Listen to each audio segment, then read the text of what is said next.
প্রিয় নেতৃবৃন্দ, Silent, please. সহকর্মীবৃন্দ, সকল শরণার্থীগণ, আসসালামু আলাইকুম।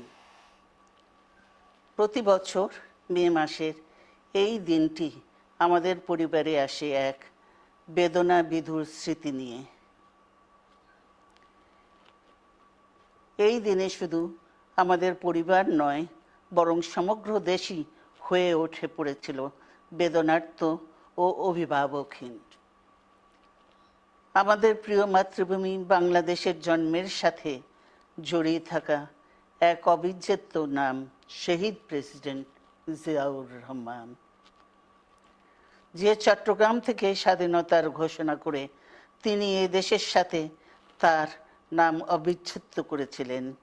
সেই চট্টগ্রামেই এক সফল, সৎ, দূরদর্শী ও প্রকৃত দেশপ্রেমিক প্রেসিডেন্ট হিসেবে নিজের জীবন উৎসর্গ করেছেন।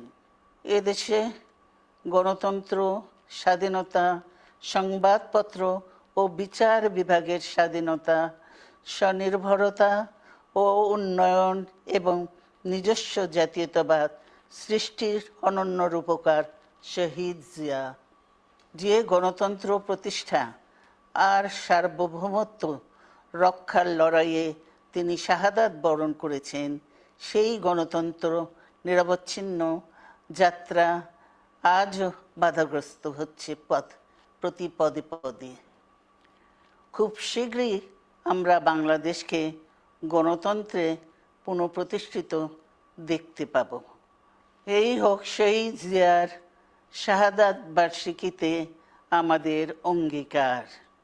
এই লক্ষ্যে সুশৃঙ্খলভাবে এগিয়ে চলার জন্য আমি বিএনপির সকল পর্যায়ের নেতা কর্মী ও দেশবাসীর প্রতি আহ্বান জানাচ্ছি। মনে রাখবেন, সবার জন্য গণতন্ত্র ও উন্নয়নের মাধ্যমে সকল সমস্যার সমাধানের যে রাজনীতি শহীদ জিয়া রেখে গেছেন, তা বাস্তবায়নের মাধ্যমে তার প্রতি শ্রদ্ধা জানাতে হবে। আমরা তার বিদায়ী আত্মার মাগফিরাত কামনা করছি। আল্লাহ হাফেজ।